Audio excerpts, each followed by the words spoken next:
welcome to Inside Israel Teaching Fellows with Rishon LeZion, and we are with Linda, a current Israel Teaching Fellow, and she's going to share with us a little bit about her experience so far.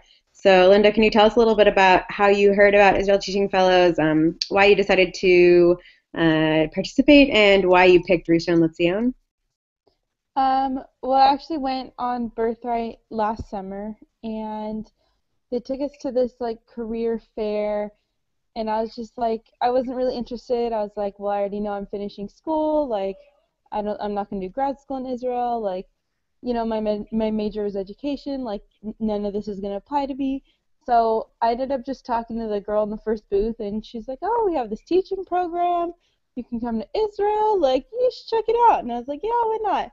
And so I actually gave them my information. They called me when I got back to the States, and I was like, this sounds like a great opportunity, and so I took it. I have my bachelor's in education, and I graduated last, wow, last winter, and then I did like one semester of my like credentials slash grad work in California, and then flew to Israel, and now I've been here about 6 months. So, and I picked Rishon just because the girl I signed up with said Rishon's the best city, so you should pick it. So just unresearched was like, yeah, sure, why not? And I'm really glad. I'm really glad I picked Rishon. I'm definitely not upset with this decision at all. So for people who are researching their cities, what would you say about Rishon? Like, what makes it different than the other cities? What have you found about it so far? What are the people like there? Well, it's the fourth largest city in Israel, and it's pretty centrally located. We're just south of Tel Aviv, so it's a quick ride to Tel Aviv, which is really nice, trust me. We have a beach, which is also nice, and we're located literally in the city center. So, like, yes, it's a little bit residential, but we're so close to the store, and there's the movie theaters, and there's just about like everything you need. And I walk to school. It takes me a little over 10 minutes to walk to school. I have a host family, which I recommend everyone to get. Um, it's just like such a great environment. Everyone, like, you can literally stop anyone on the street and ask them for directions, and they will all gladly help you. When you go to any of the shops, the falafel stands, or even to the stores, like the people, like, they know me, they know us, they know me and my roommates, and they're so nice. Like, they try and speak English with us even if they don't know a bunch of English, and it's a very like homey, like, good familial environment, but it's also, you still also get like the city, the kind of like bigger city environment as well. So you kind of get everything in there. And I've also talked to a lot of residents of Rishon, and just about all of them have said, I've been born here, I was raised here, I now have a family here, I'm never leaving Rishon, and like I understand that.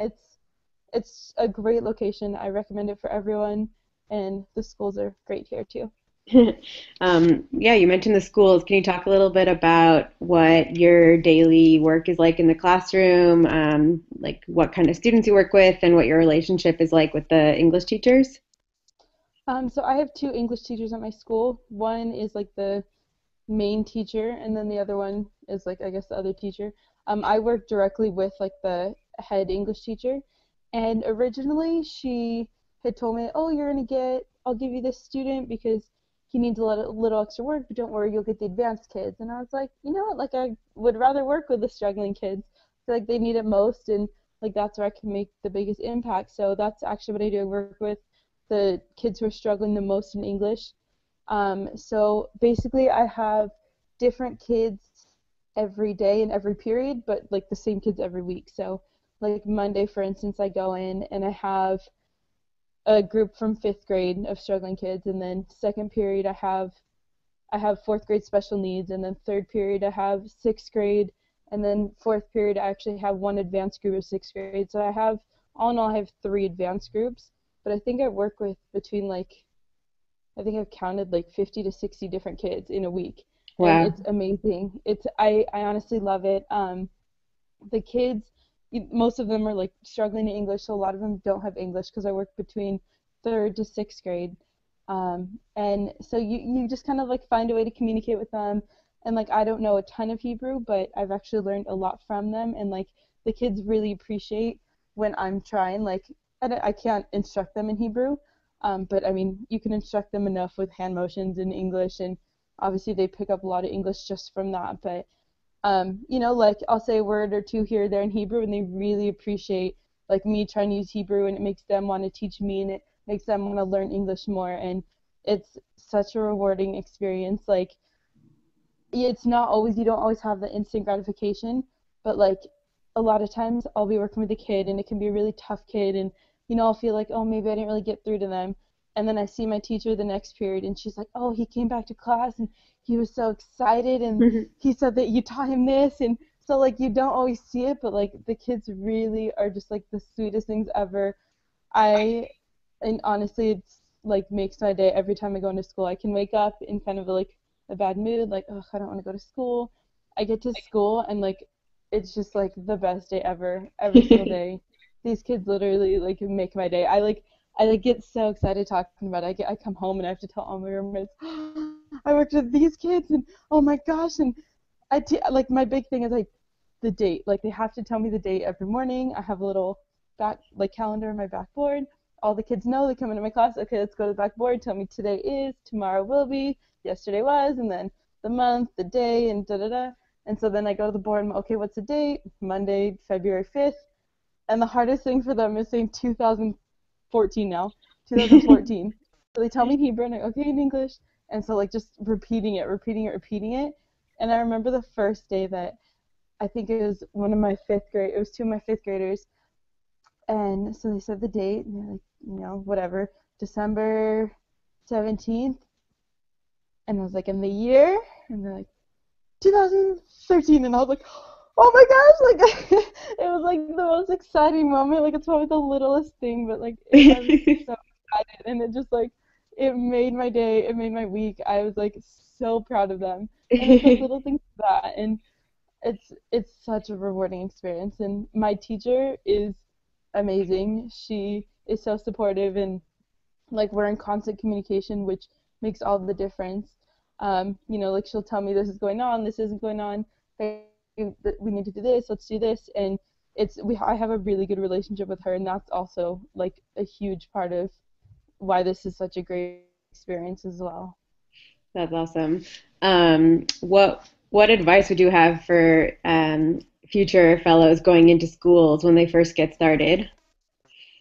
One of the biggest things, especially about us being Americans and going into an Israeli school and Israeli environment, is Israelis are very straightforward, and like us Americans, like we don't realize it, but we kind of can like beat around the bush and like, oh well, if you have time, if you could, no, just be like, hey, I need this, can we do this? Like obviously you don't want to be rude, but like in a respectful way, just be straightforward because they trust me, they won't get your little hints and clues that we're used to, being polite.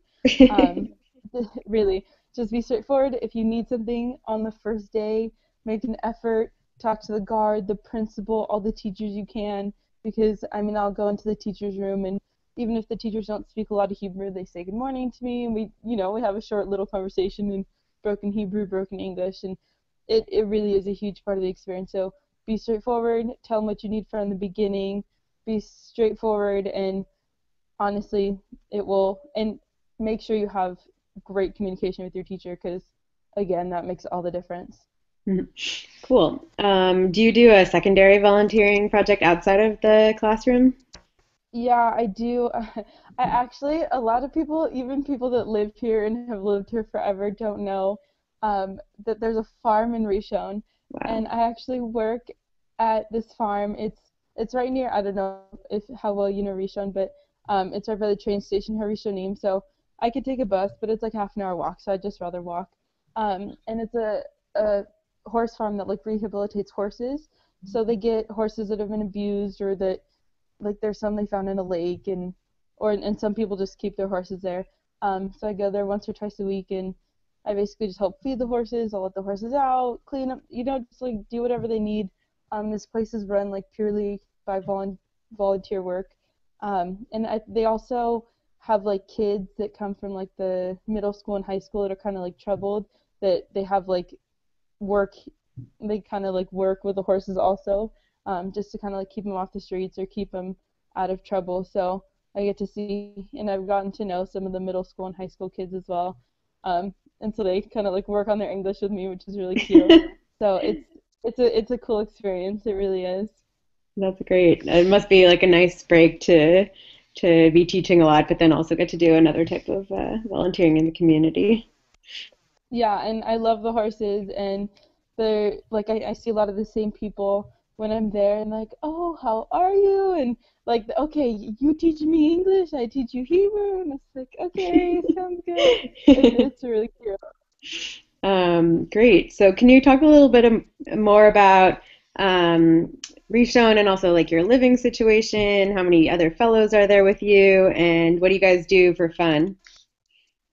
Okay, I think I'll remember all that. Um, So, so Rishon, like where we live, is like literally in the city center, which I know in some of the other cities they live a little bit further away, so it's more of a walk. Honestly, for us, like I call it downstairs, so you can go downstairs to the grocery store. It's walk through a little alley. It's 2 seconds. It's amazing. Bus stops are so close to us. The central bus station, both the old and new, are very close to us, which trust me is amazing. And so I live, there's 6 of us in this apartment. There's 4 girls and 2 boys. The 2 girls, we each like share rooms, and then the 2 boys each have their own room. So there's 2 doubles and 2 singles. And we get along so well, honestly. And also, I just remember being told don't expect a lot out of the apartment. Like it's not going to be what you guys expect, what you guys are used to in the States. And so I set my expectations extremely low. My standards really low. And I remember walking into the apartment and I was like, there's so much space here. Oh my goodness. Like they really are like nice size. Like obviously it's very simple, but like we've made it our own. Like I have my little pictures on my walls. um, and it's a fun thing. Like we have to take roommate pictures. We have before we all had host families, we do like a roommate Shabbat and have wine and cook dinner, and it's a really cool environment, and like we're all of the 6 of us are all really close. And that has been a huge part of like what's made this experience great. What do you say? What else in Rishon? We have a mall that's down the street, so you can look at that as good or bad. Spending money. Okay. Um, and there's tons of like shops in falafel and shawarma. One of my biggest things that I still don't understand about Israel is how there can be like 2 and 3 like falafel shops all next to each other and they're all still in business. I don't understand it, but it's there. Um, and then we actually have quite a few like Asian restaurants, like sushi and noodles, and there's Domino's Pizza. We have everything. There's bars. There's they just actually put a new one, Auto, which I've been to the Auto in Tel Aviv, so cool that we have one in Rishon now.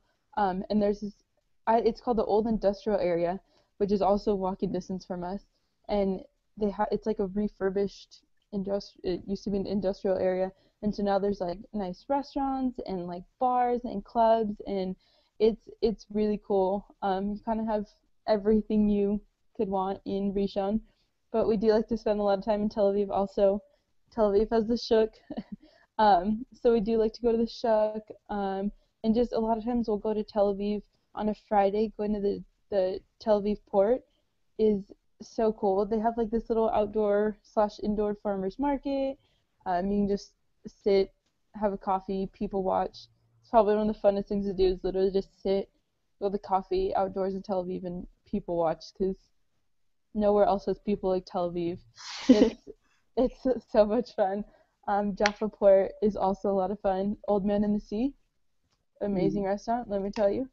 Um, and so a lot of times we'll also go out on Thursdays, Fridays, not sometimes Saturdays.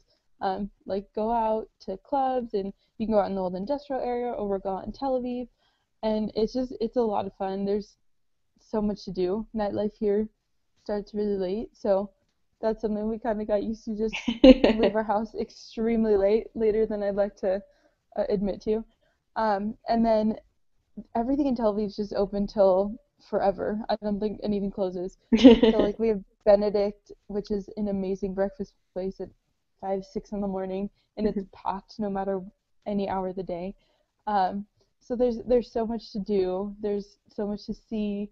Like during Sukkot, my roommates and I just packed up and took a bus to Eilat and spent a few days in Eilat.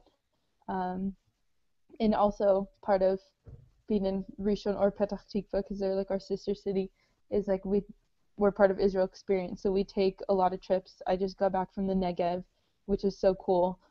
We've been up north to like the northernmost part of Israel, Metula, literally like on a mountain. You're overlooking the borders of like Syria, Lebanon, and the Mediterranean Sea. There's just so many things that like we get to do and get to see and hear different points of view. And I like I feel like I've explored, in Jerusalem obviously. I feel like I've explored a lot of Israel, which is amazing. And like being in Rishon, it's centrally located. Also, that's probably one of the best things. So like it's maybe an hour bus ride to Jerusalem, 30, 45 minute bus ride to Tel Aviv, and you just walk around Rishon. It's huge, so you can even bus around Rishon. But there really is like a lot to do, and it's really like I think it's the best city. Nice. So So yeah, it sounds amazing. Sounds like it's got a lot going for it. For people who are thinking of applying to Israel Teaching Fellows or they're in the application process, what would be like the final word for Rishon that you would give? um, the final word. Honestly, Rishon has everything. Like think about it, Rishon is right in the middle. You have a beach, you have Cinema City, you have Yes Planet, you have Canyon Zahav, which is like the big mall. Plus there's the Rothschild Mall, which is right down the street from us. We have everything, and we're so close to everything. So it's a lot cheaper to travel by bus from where we are to Tel Aviv or to Jerusalem than from other cities, which I won't name because I don't want to badmouth those other cities. And also, no matter what city you live in, get a host family. Get a host family. I was on the fence about doing it. I was like, you know what, fine, I'll do it. It is one of the best decisions I've made. They're like family. They've brought my whole apartment down comforters and heaters, and they've given me jackets and scarves because I wasn't prepared for cold weather. And like I go over there every Friday night for Shabbat, and my roommates all have host families, and it really like you have a family here. The second day I was there, oh come, you're one of my children, take a picture with the other kid. Like it's an experience like unlike any other. And it's definitely you have to get a host family if you come here. Yeah. That sounds amazing. Well, Linda, thank you so much for taking the time to talk to us, and good luck with the rest of your year as a teaching fellow. Thank you so much.